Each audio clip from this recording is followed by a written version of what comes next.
Hello there and welcome back to another review. So I'm going to mix things up a little bit today. I do try and vary things on this channel. I'm trying to give you different thoughts and opinions and reviews on many different movies and things like that. Things I've watched, things things I love, things I don't like, and really mix it up with the films that I review.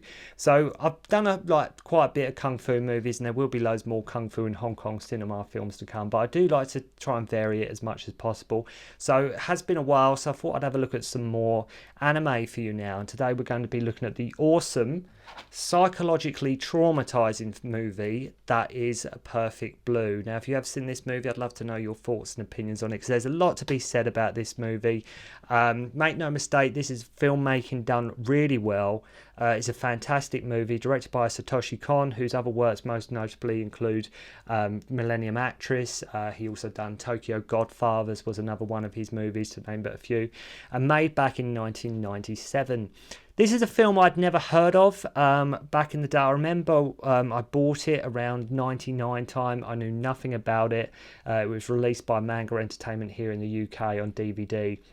It's a movie I've watched many times since, and what a fantastic movie this is. And what's so great about this movie is it plays with your sense of reality and what is real. So every time you watch this movie, if you have seen it, you get a bit of a different interpretation every time. It plays with your sense of reality, so every time you watch it, you might have a different experience. Certain things what you thought was happening in the movie, you might look at a bit differently if you watch it again, such as the impact and power of this film. The film deals with many aspects, and there's lots to talk about here, as I mentioned, like with the theme of celebrity-obsessed culture, isolation, murder, are all things that play into this movie. Quite an interesting backstory with this one as well. There was originally going to be a direct-to-video release. This is all this film was going to be. It was just simply going to be a direct-to-video release. But the fact the studio changed their mind at the last minute and wanted it released as a proper, film to many festivals around the world surprised, I think, even those like the team involved actually with making the movie. You have to remember that psychological horror really wasn't the thing to do, especially in terms of anime at the time. So there's a bit of a risk going on here. I mean, obviously we had live action movies like Seven and Silence of the Lambs and films like that, but this film focused more on what the protagonist is going through. I mean, she's being stalked, she's losing her grip on her life, and above all, her identity. The film is based on a novel called Perfect Blue, Complete Metamorphosis. Dreams and reality, fact and fiction all melded into one in this movie. And now I think it does differ from the novel somewhat. It's still a masterclass in filmmaking, and one you really should check out. The filmmaker Darren Aronofsky owes so much to Perfect Blue and sort of Kon's work. I think at one point he was even in talks to sort of do a straight up film version of Perfect Blue, like a remake live action. But if you look at his work, sort of most notably films like Requiem for a Dream, Black Swan with Natalie Portman, owes a lot to Perfect Blue. It owes so much, and it borders on to the point that he's almost ripping it off. I'm not saying he is, but he really does. You can tell, obviously, this is a favourite film of his, and he has borrowed quite a lot from Perfect Blue, or themes of Perfect Blue, within his movies. So it really does, it goes into that, like, who am I? What do others think of me? What is real? The idea of internet culture, celebrity culture, and what that celebrity fandom has become. Bearing in mind this was 1997. If anything, this, the celebrity-obsessed world we live in and living our lives through the internet is even got, it's even worse now. Even me leaving this video, for example, is doing something through the internet. Many call this film a masterpiece, and believe me, it is. It's often cited as sort of a harder edge, sort of Hitchcock type film, but there is a lot more to this movie. And as I say, it's quite traumatizing. It's quite heavy. It's not necessarily the kind of film you can watch in a light-hearted way, because there's a lot going on with this movie. But it really is a fantastic film. So the film opens at like these Powertrons at sort of a convention. They're sort of like Power Rangers. And what's great is we go from various different people having conversations with the people who are filling the audience, and they're waiting for this girl group called Cham, which they're all fans of. And it makes me laugh though that like they go on stage and they go, right, we've got one song left. They've only played one song, so it's not exactly the biggest set list in the world. Mima, our protagonist, announces she is leaving the group to become an actress. She's done with that weight style of her life. She's done the pop girl thing. She now wants to go and try a hand at being an actress.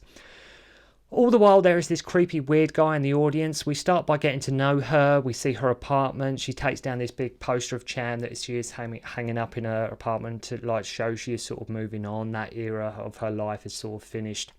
So she takes the poster down and she's moving on to different things. She's got given a letter by a fan at the gig and opens it and says he's always likes looking up Mima's room with a web address there. Mima, she also gets a call from some unknown whilst on the phone to her mum, but no one is there. Then she gets a fax calling her like a traitor, and it's a wonderful pan back that happens after she gets the fax. I mean, her in an apartment, the music getting then louder, then stopping as soon as she pulls the curtains, like it pans back from her apartment outside, and it's a wonderful little shot. So her new job as an actress, she's in like this cop drama murder mystery thing. A letter comes for her whilst at the studio, and her producers open it up, and it contains like a small letter bomb that explodes in his face with a note saying the next one will be real. So it's that it goes into, like I mentioned, like that celebrity obsessed culture, like how some people are fixated on people, like how some people are totally obsessed to the point that it's almost dangerous, to the point that things can become an obsession, and they can and like take over your life, and the film just plays into us. So there's so many themes running through this movie. So our friend and agent manager Rumi sets up the internet for her so she can see what this link was on the letter, so like Mima's room. So whilst logging into this blog, someone has been keeping track of her every move. For example, what she brought at the shop, where she has been. We see this creepy guy again in like a comic book store. So our ex-bandmates from Cham reach into the charts as a duo. So they're doing okay, right, in Cham. That like even as they were a trio, they're now a duo, and they're having actually quite success. In this drama that Mima's in, they want her to do a rape scene, and this is when the film goes down a very like I say, traumatizing route, and you're not, as I mentioned, 100% sure all the time, is that happening, or is that what her perception of what is happening is? And like I mentioned, every time you watch this movie, you would probably have quite a different experience. Now, despite how many times I've seen this movie, there are still moments and scenes where even I'm not sure what is real, so you do have to bear with me. As I say, this film is so open to sort of interpretation. She agrees to do this rape scene. For some reason, the creepy guy's there too. He's watching her, or is he? It's that kind of film. So Rumi, a manager, doesn't want her to do it. She thinks it's a terrible idea. Bearing in mind she was in like a kid-friendly pop group, and now she's doing a rape scene, and like how her fans are going to react to this. It's different to what she's done before. Doesn't want her doing it. Then we have the actual scene itself, which makes for some pretty disturbing viewing and imagery, with her being raped in this like club. Even though it starts off with sort of Kon reminding us it's in a studio, as the scene goes on, we aren't actually sure if it's in a studio. It's sort of, as I say, it really does play with your perception of reality and sort of what's going on. I think in many ways it's sort of like a symbol showing how much she has fallen from what she once was, as this clean and pure like pop idol. Rumi, like her manager, sort of walks out in tears, sort of her agent. She gets home and finds her fish have died, and she like breaks down. Mima does, seeing her like sort of reflection of what she was when she was in Cham and the girl she used to be, and asking why did she sees this other girl. She sees like her reflection, and she's like, why did you stoop so low? She thinks her fish are dead, and then suddenly her fish are fine. So we're getting into that.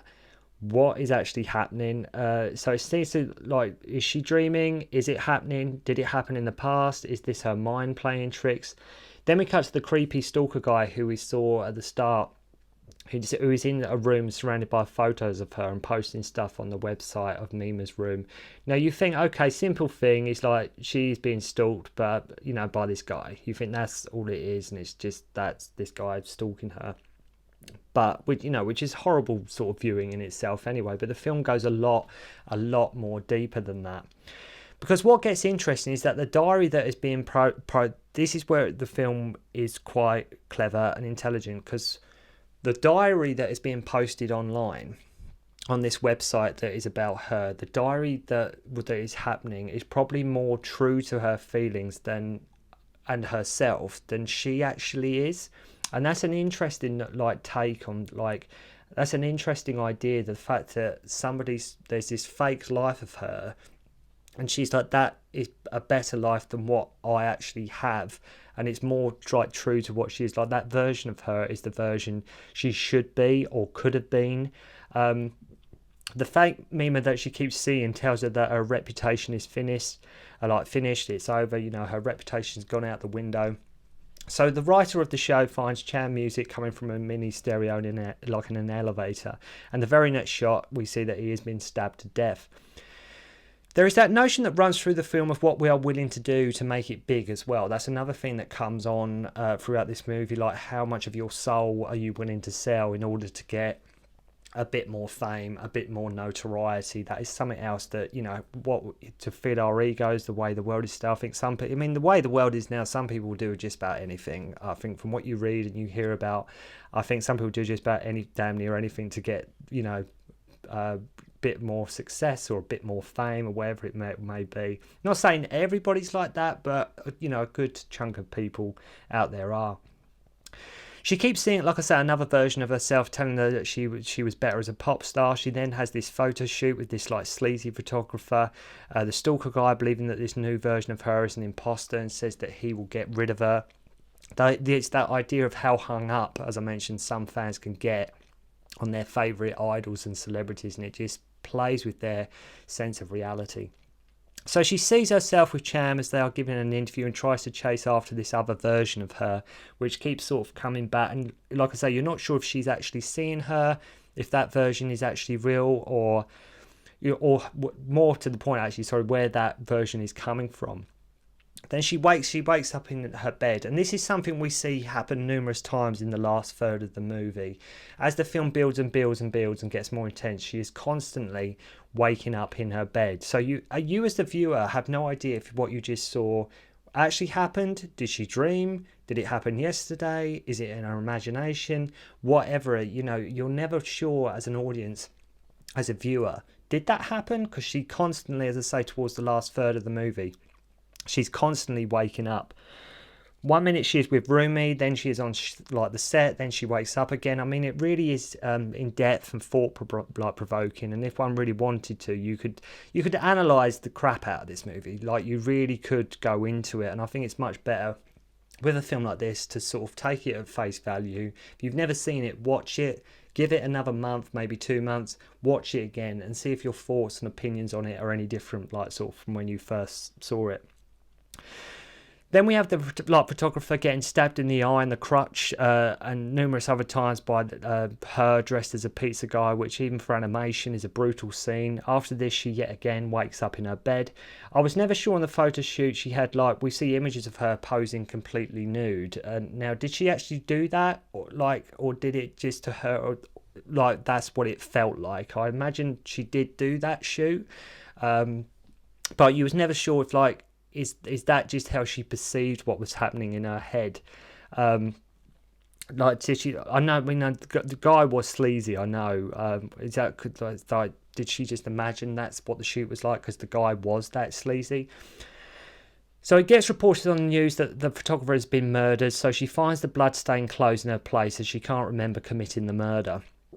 So we have the screenwriter dead and the photographer dead at this point. The film goes into saying what if hallucinations basically possess someone. This is where the film sort of what happens. Some people get so obsessed with what they want someone to be that the very concept of that person sort of takes over their personality. If that makes sense. I mean, as I keep saying, there's so many layers to this movie. There's so much going on with this film. One I can't really do justice in a review. It's one you really, really must check out yourself.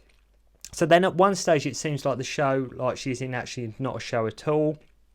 The detectives are real and that her name is Yoko and she has a split personality disorder, and she was actually raped in a club yet pretended it was a drama series, or at least that is what we think.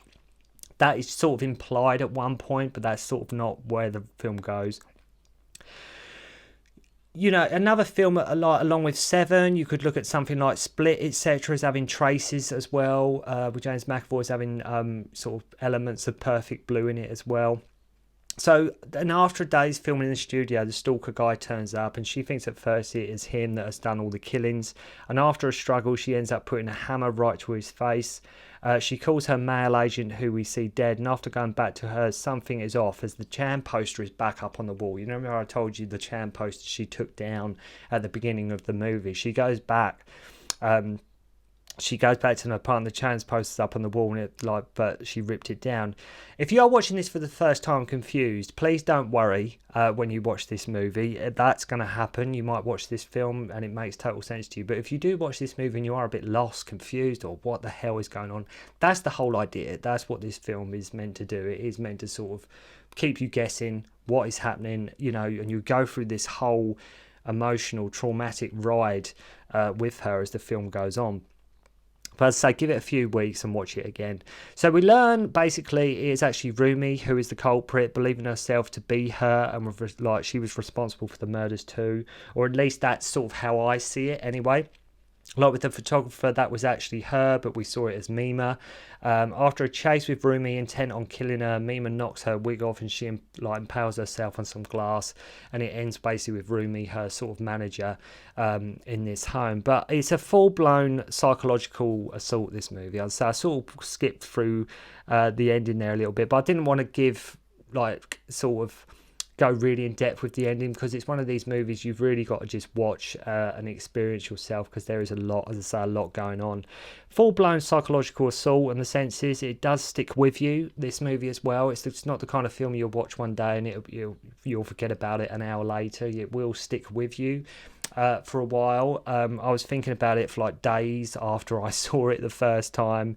Really clever, intelligent, psychological horror, and I advise anybody to watch it. But if you watch this film, or if you have seen Black Swan and you've never seen Perfect Blue, if you enjoyed Black Swan with Natalie Portman, check this out, because as I say, this was made some time before, but I think if you enjoyed that movie, you'll definitely enjoy a lot of Perfect Blue. If you like films, like I say, like Split, sort of Seven, or, you know, them kind of psychological thriller, horror kind of films, Silence of the Lambs, films like that, but especially Black Swan, more so than any of the others, that they say that film owes a lot, really does owe a lot to Perfect Blue. And like I say, that sense of what is real, you know, what is reality, what is going on. But really intelligent film, really clever, and it's just a film that really, as I say, will stick with you for quite a while. And I will get round to review. I've got, again, so many movies, so much anime, so much everything to get through, so I'm just trying to do it on a case-by-case basis, and just bear with me. So